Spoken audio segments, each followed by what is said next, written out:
विद्यार्थी मित्रांनो, आज आपण पान नंबर 3वर एक नवीन पाठ सुरुवात करतो आहे. पहिल्या पार्टमध्ये आपण ॲस्ट्रॉलॉजीचं डिस्क्रिप्शन पाहिलं. दुसऱ्या पार्टमध्ये तो तिथला सगळा परिसर पाहतोय आणि आता तिसऱ्या पार्टमध्ये आपण तो कॉमन मॅन ॲस्ट्रॉलॉजर कसा बनला आणि त्याच्याकडे येणारा क्लायंट, या दोन गोष्टी आज या भागामध्ये आपण शिकणार आहोत. जर तुम्हाला हा व्हिडिओ नक्की आवडला, याला लाईक करा आणि शेअर करा. तुमच्या कॉमेंट्स माझ्यासाठी फार महत्त्वाचे असतात. तर आपण पार्ट नंबर 3वर सुरू करतो. Part number 3. He had left his village without any previous thought of plan. आपण आज पाहिलं होतं सेकंड पार्टमध्ये की त्या ॲस्ट्रॉलॉजरला त्याच्या स्वतःच्या भविष्याबद्दल काहीही कल्पना नव्हती. तो जन्मजात भविष्यवेत्ता नव्हता, ॲस्ट्रॉलॉजर नव्हता. त्याच्या आयुष्यामध्ये काहीतरी अशी कलाटणी आली, एक चेंज आला, जेणेकरून a common man becomes an astrologer by त्यांनी प्रोफेशन ते स्वीकारलं. ते मजबुरी म्हणून काहीतरी कामधंदा करायचा, स्वतःची आयडेंटिटी डिस्गाईज करायची, स्वतःची आयडेंटिटी लपवायची, या हेतूने त्यांनी हा ॲस्ट्रॉलॉजरचा व्यवसाय स्वीकारला. गावापासून शेकडो किलोमीटर दूर येऊन, जिथे त्याला कोणी ओळखणार नाही अशा ठिकाणी त्यांचा हा व्यवसाय त्याने सुरू केला. ते आपण आता पाहतोय. If he had continued there, ज्या गावामध्ये तो राहत होता ना, त्या गावामध्ये जर त्यांनी कंटिन्यू केलं असतं तर he would have carried on the work of his forefathers. Forefathers म्हणजे त्याचे जे पूर्वज आहेत, त्या पूर्वजांचाच व्यवसाय त्याला करावा लागला असता. कोणकोणता व्यवसाय आहे, पॉईंट्सवर नीट लक्ष द्या. नेमली प्रामुख्यानं कोणकोणता आहे? टायलिंग द लँड, शेतीची मशागत करणे, कल्टिवेटिंग करणे, हार्वेस्टिंग करणे वगैरे वगैरे.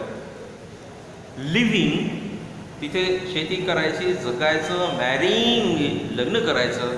रॅपनिंग हिज कॉर्नफिल्ड, शेतातली पिकं मळणी करून घरी आणायची. अँड ॲन्सेस्ट्रल होम, ते छिद्र, तेवढंच, चौकोन, पलीकडे काय नाही. आणि शेवटचं मृत्यू, मेला कीच त्याच्या आयुष्य सगळं संपलं, अशा प्रकारचा कार्यक्रम. But that was not to बी.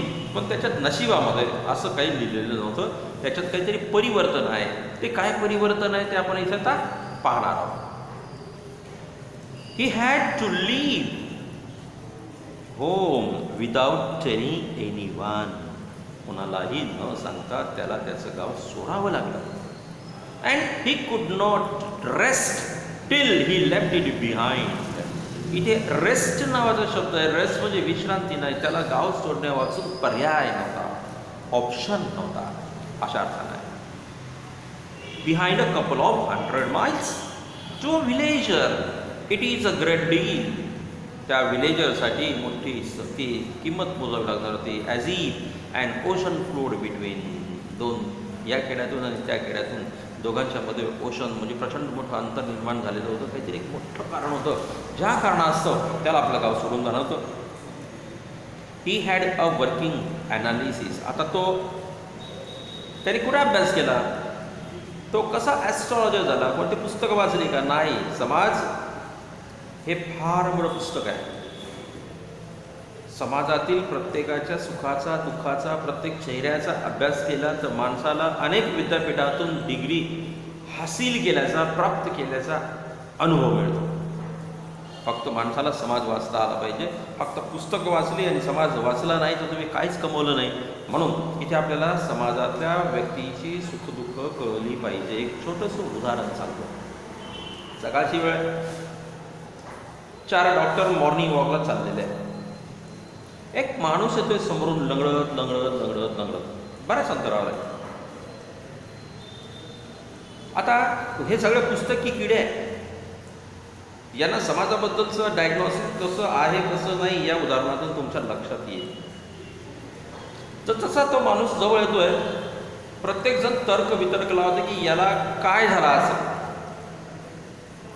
पहिला ऑर्थोपेडिक हाडाचा डॉक्टर होता. तो पण नक्की याचं हाड फ्रॅक्चर झालेलं आहे का, त्याच्यामुळे हा लढवून राहिलेला. दुसरा म्हणतो नाही नाही नाही तसं नाही, कारण तो सर्जन होता. त्याला काहीतरी दुखापत झालेली आहे, त्या दुखापतीमुळे त्याला जागेमध्ये काहीतरी गाठ आलेली आहे आणि त्याच्यामुळे त्याला चालणं सोयीचं होत नाही. चेहरा पहा मन त्याच्या चेहऱ्यावर पण दुःख आहे, वेदना आहे. त्याच्यामुळे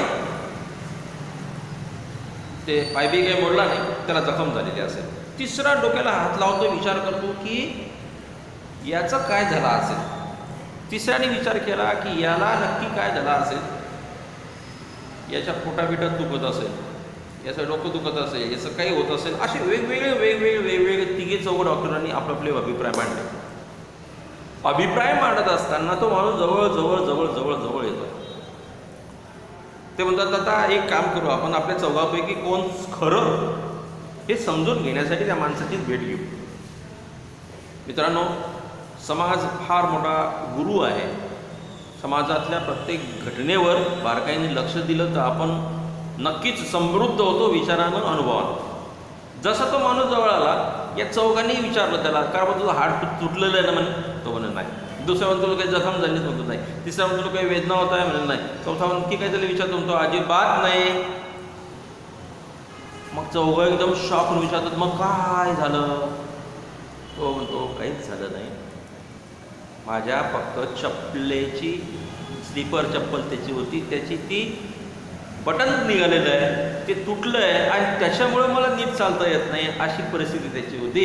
4 डॉक्टरांनी वेगवेगळे ॲनालिसिस केलं, यांना समाजाचं ज्ञान आहे. या ॲस्ट्रॉलॉजरनी कोणत्याही पाठ्यपुस्तकात जाऊन डॉक्टरकी मिळवलेली नाही. त्याचा अनुभव कसा आहे ते इथे पाहतोय. He had a working analysis, working practical analysis of mankind's trouble. माणसाच्या ट्रबल्सचा, माणसाच्या यातनांचा त्याला अभ्यास होता. Marriage, money and tangles of human ties. मानवी जे संघर्ष असतात त्या सगळ्या टँगल्स त्याच्यावर होता. Long practice had sharpen his precision. Long practice म्हणजे बऱ्याच दिवसापासूनचा त्याचा हा व्यवसाय. या बऱ्याच दिवसाच्या व्यवसायामुळे त्याची प्रॅक्टिस चांगली त्याला अनुभव संपन्न करत आहे. विदिन 5 मिनिट्स, 5च मिनिटात समोरच्या माणसाला काय म्हणायचं त्याला सगळं समजतंय. कारण पुढे बघा, within 5 minutes he understood what was wrong. हा माणूस आपल्याकडे का आलेला आहे, काय प्रॉब्लेम आहे, काय समस्या आहे त्याला समजायचं. ही चार्ज 3 पाईस पर प्रॉब्लेम. प्रत्येक प्रॉब्लेमसाठी 3 पैसे तो चार्ज करायचे. 8 आणे 4 आणे नया पैसा. ही सिस्टीम चालू आहे ना, त्या काळाची कथा आहे. आता 8 आणे पण माहीत नाही, 4 आणे भिकारी येत नाही, पण ही त्या काळी असणाऱ्या त्या ओल्ड एजमधली ही स्टोरी आहे. तर प्रत्येक क्वेश्चनचे 3 नये पैसे तो चार्ज करायचा. Never open his mouth. हुशार किती दे बा, समोरचा माणूस बडबड केल्याशिवाय आपलं तोंड उघडत नसेल. त्या माणसाला सगळं सांगायचं आहे. जगातला सगळ्यात चांगला डॉक्टर कोण? जगातला सगळ्यात चांगला डॉक्टर कोण? उत्तर आहे जो स्वतःशीच अनेक प्रश्नांची उत्तरं शोधण्याचा प्रयत्न करतो, तो स्वतः. माझं पोट दुखतं, तो का दुखतंय, काय खाल्लं, कशामुळे दुखतंय, किती वाजता खाल्लं, ती गोष्ट मला चालतंय का, पचतंय का, या सगळ्या गोष्टी. डोकं दुखतं तो का दुखतं, जागरण केलं. स्वतःशीच स्वतःचा ॲनालिसिस करा, स्वतःचे चांगले तज्ज्ञ बना. तर तो त्या माणसाचं एक्सप्लेनेशन ऐकल्यानंतर मग तो सांगायचा. Never open his mouth till the other had spoken for at least 10 minutes. समोरचा माणूस 10 मिनिटं बोलल्याशिवाय तो त्याचं तोंड काही उघडत नव्हता. Which provided him enough stuff for dozen answers and advices. Stuff म्हणजे मटेरियल. स्टफचा अर्थ एक ठेचा पण होतो, मुद्देमाल, भांडार, ज्ञान. त्याला त्या 10 मिनटं त्या माणसाच्या बडबडमधून समजून जायचं की असं होतं तसं होतं, माझ्या घरी हा प्रॉब्लेम आहे, मग माझी बायको अशी करते, मुलगा असं करतात, मुलगा असा 10वीला आहे 12वीला आहे, त्याच्या काय होईल, माझ्या शेतीमध्ये काय आहे, शेती कशी पिकेल, शेती घ्यायची बाजूची, बोलू द्यायचं तो. आणि त्याच्यानंतर तो त्या माणसाच्या प्रत्येक प्रश्नाची उत्तरं म्हणजे मैदूत तयार करून ठेवलेली, त्या माणसाच्या मनाला आनंद देतील, समाधान देतील अशीच उत्तरं तो त्या समोरच्या क्लायंटला द्यायचा. समोरचा क्लायंट खिशातनं पैसे काढून आनंदानं गुड बाय करायचा. धंदा आहे तो. परफेक्ट जमला पाहिजे तो धंदा. जो परफेक्ट धंदा करतोय समोरच्या माणसाला बोलू द्यायचं, मग आपलं उत्तर सांगायचं. तर यांनी काय करायचं ते पहा. When he told the person before him, gazing at his palm, पंजा, हातावरच्या रेषा पाहायचा. आधीच तो माणूस बरोबर करून गेलेला आहे. ठरलेले काही ठराविक क्वेश्चन्स आहेत, ठरलेले उत्तर आहेत. ते उत्तरं आपण बडबड करणाऱ्या माणसाला सगळे उत्तर त्याची बडबड थांबली की आपण त्याच्यावर सांगितलं की तो अरे वा वा, तुम्हाला कसं माहिती, तुम्ही किती हुशार आहे, तुम्हाला सगळं माहिती आहे, बापा बाबा. तो प्रसन्न होऊन त्या पैसे देऊन मोकळा होऊन जातो. ग्राहक प्रसन्न, ॲस्ट्रॉलॉजर प्रसन्न, असं सगळं होऊन जायचं. मग तो सांगायचा, in many ways you are not getting the results, fullest results for your efforts. तू जे प्रयत्न करतोय, पहिलं उत्तर असतं, पहिला सल्ला असतो, पहिलं सांगणं असतं की साहेब, तुम्ही जे कष्ट करताय ना, तुमच्या कष्टाला उत्तर मिळत नाही आहे, तुमच्या कष्टाला फळं येत नाही आहे. तुम्ही लोकांसाठी खूप रोग राबतात, पण तुम्हाला कोणी तुमची अडचण आली की कोणी मदत करत नाही. हे मानवी जीवनाचे तथ्य जे असतात ना, तसंच आहे. आपण सगळ्यांना मदत करतो, पण आपली वेळ आली सगळं थोडं नाही करत निघून जातात. असंच आहे. फारच क्वचित अशी मंडळी आहे की जी इतरांना मदत करते, आणि जी इतरांना किंवा मी इतरांना मदत करतो, मला मदत करतात, तर मी कशाला ॲस्ट्रॉलॉजरकडे जाऊ. माणूस दवाखान्यामध्ये वकिलाकडे आणि ॲस्ट्रॉलॉजरकडे दुःखातच जातो, सुखात जात नाही. मंदिराची घंटी तेव्हाच वाजवतो जेव्हा त्याला समस्या असते, आणि घंटी वाजवली की तो घंट्यात त्या अडचणीत येणार आहे, कारण त्याला पुढे लुटण्याचे प्रकार चालू होऊन जातात. तर तो त्या माणसाला सांगतो की भाऊ, तुम्ही लोकांना मदत करतात, पण तुमच्या मदतीला कोण धावून येत नाही, वगैरे वगैरे वगैरे. 9 out of 10 were disposed to agree with him. 10 पैकी 9 लोक तर 100% ॲग्री होतात की तुम्ही लोकांना मदत करतात, तुमच्या कामात कोणी पडत नाही भाऊ. बरोबर आहे त्याचं. Or he questioned, is there any woman in the family, maybe even a distant relative, who is not well disposed towards you? घरात एखादी किंवा तुमच्या कुटुंबात एखादी बाई अशी की त्या बाईचं तुमचं पटत नाही. मग ती तुमची बहीण असेल, आत्या असेल, मावशी असेल, आजी असेल, साली असेल, अजून. बरोबर, कोणाचं ना कोणाचं घरामध्ये भांडण होतच होतं. आणि तीच बरोबर, हो बरोबर आहे म्हणतो, तुमचं अरे काय तुमचा अभ्यास आहे, माझ्या साल्याची बायको माझ्याशी नीट बोलतच नाही, नेहमी भांडतच राहते, माझ्या भावाची बायको, असं आहेच ते. काही ना काही कुठे ना कुठे काही ना काही ठिणगी लागलेली असते, आणि ते यांनी सांगितलं की ते बरोबर चिपकून देते उत्तर द्या. असा हा ॲस्ट्रॉलॉजर असतो. और he gave an analysis of character. मग तो सांगतो, most of your troubles are due to your nature. तिसरं उत्तर त्याच्याकडे असायचं की साहेब, तुम्हाला ज्या सगळ्या समस्या आहे ना, केवळ तुमच्या स्वभावामुळे, तुमच्या स्वभावात दोष आहे. बापरे, समोरचं मनाचा स्वभाव दोष. भाव काय दोष? अरे तुम्ही इतरांना मदत करतात, तुमचा इतका चांगला स्वभाव की लोक तुमच्या चांगल्या स्वभावाचा गैरफायदा घेतात. तुमच्याजवळ पैसे असले, लोकांना माहीत झाले की लोक घेऊन जातात. काम पडलं तुम्हाला की तुम्हाला ते परत आणून देत नाही. ही परिस्थिती आहे साहेब. आपला स्वभाव तसा आहे, त्याच्यामुळेच ही सगळी अडचण आलेली आहे. असं बरोबर तो लोकांच्या मानसिकतेचं, मानसशास्त्राचा अभ्यास करून बरोबर त्या लोकांना ते सगळं पटवून सांगायचा, पैसे उकळून घ्यायचा धंदा सुरू. मानसशास्त्र आहे, सायकोलॉजी. तर अशा पद्धतीने तो त्याला सांगायचा. How can you be otherwise with Saturn where he is. नाहीतर मग पुढचं उत्तर असं त्याच्याकरता आहे, हा सगळा शनीचा प्रकोप आहे. तुम्ही तुमच्या कुंडलीतला शनी फार त्रासदायक आहे. तुमचा गुरु तुम्हाला प्रसन्न नाही आहे, तुम्हाला मंगळाचा त्रास आहे, तुम्हाला याचा त्रास आहे, तुम्हाला त्याचा त्रास आहे. इथून लाखो किलोमीटर असणारे ग्रह माणसाला काय त्रास देतील, असं सांगून दुःखी असणाऱ्या, त्याच्याकडे येणाऱ्या माणसाच्या समस्यांचं समाधान करण्याचं तंत्र या ॲस्ट्रॉलॉजरकडे होतं. अजून, you have an impetuous nature.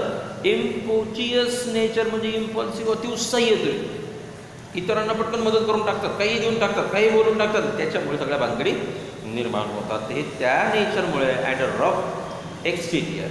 ही एंडियर्ड हिम. दिस एंडियर्ड म्हणजे जवळीक निर्माण करणे, प्रेमाचे संबंध निर्माण होणे, भावनिक संबंध निर्माण होणे. की हा ॲस्ट्रॉलॉजर सांगतोय ते बरोबरच आहे. To his heart immediately.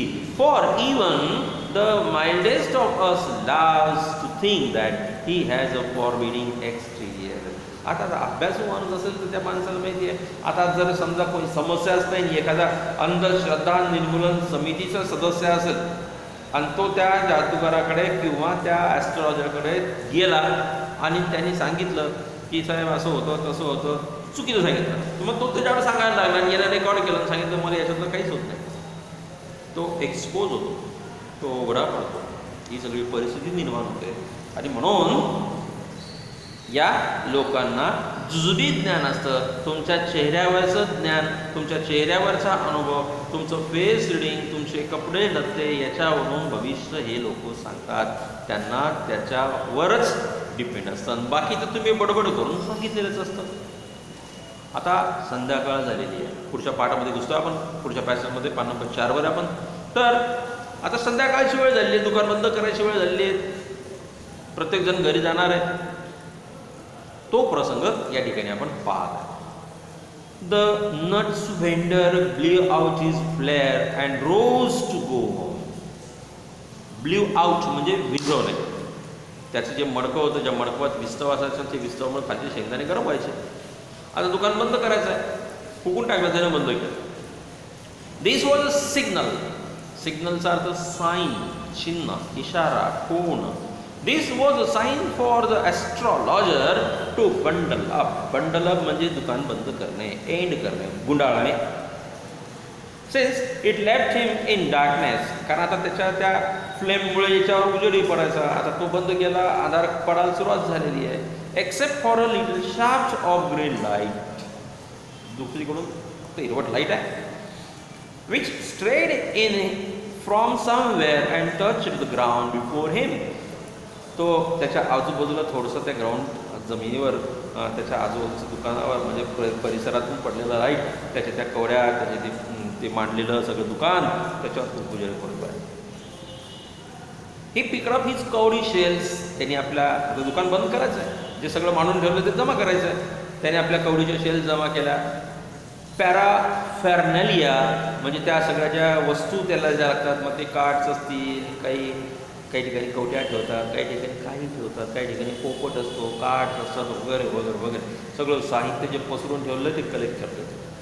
And was putting them back into his bag when the green shaft of light was blotted out. तो जो ग्रीन लाईट होता तो ब्लॉट आउट झाला.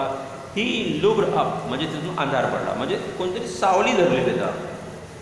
He looked up and saw a man standing before him. एक माणूस येऊन त्याच्यासमोर उभा राहिला. असं तो खालून वर पाहतो. He sensed, सेन्स म्हणजे रिअलाइज्ड, जाणीव म्हणा. He sensed a possible client. त्याला वाटलं की आता चला क्लायंट आला, धंदा आपला होईल. And said, you look so careworn. त्याची बडबड सुरू झाली. संध्याकाळची वेळ आहे, काहीतरी धंदा झाला पाहिजे, आलेल्या माणसासोबत त्याच्या भावना आपण ओळखला पाहिजे. केअरवोर म्हणजे काळजीत, टेन्शन्स. तू खूप काळजीत दिसतोय रे. It will do you good to sit down for a while. खाली बसल्यानंतर तर आपल्याला याच्यावर काही उपाययोजना करता येतील, काही सोल्युशन काढता येतील, असा विचार ते त्या ठिकाणी करत आहे. तर मग तो त्याला बसायला सांगतोय, पण तो माणूस त्याच्यापेक्षा जरा खतरनाक आहे. द अदर ग्रंबल्ड सम रिप्लाय वेगली. वेग म्हणजे जरा संदिग्धपणे तो त्याच्याशी बोलतोय आणि त्याला सांगतोय की गड्या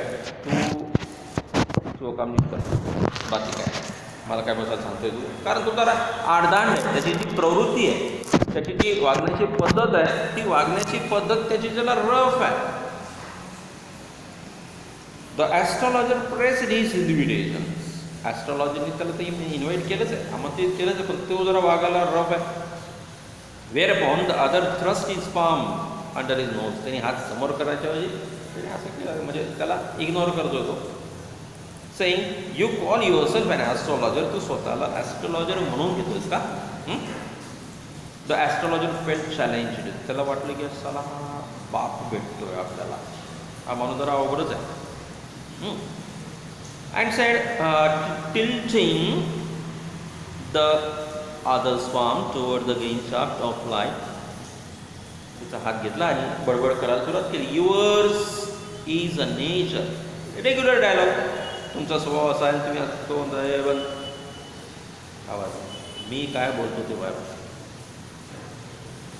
ओ stop that, the other said. Tell me something worthwhile, काही उपयोगाचं सांग, कामाला सांग, ते सगळं माहिती मग तो डायलॉग पाठ. Our friend felt piqued. I charge only 3 पैसे पर क्वेश्चन. त्याने सांगितले मी 3 पैसे प्रत्येक प्रश्नाला घेणार आहे. And what you get are to be good enough for your money. At this the other withdrew his arm. त्यांनी हात काढून घेतला त्याच्याकडून. And took out and anna and plunge it to him. त्यांनी आना काढला, 8 आना 4 आना 12 आना असा आणायचा आणि तो त्यांनी टाकला. टू द त्याच्याकडे दिला. And flung it to him saying I have some questions to ask. मला तुला काही प्रश्न विचारायचे आहेत. If I prove you are bluffing. जर माझ्या लक्षात आलं की तू ब्लफर करतोय, तू मला चटा मारतोय, तू मला उल्लू बनवतोय, यू मस्ट रिटर्न दॅट आना टू मी विथ इंटरेस्ट. तो आना तुम्हाला इंटरेस्ट सहित परत करायचा आहे, हे लक्षात ठेव. असा डायलॉग त्या दोघांमध्ये झाला, त्या ॲस्ट्रॉलॉजरमध्ये आणि क्लायंटमध्ये. इथे आपला तिसरा पार्ट संपणार आहे.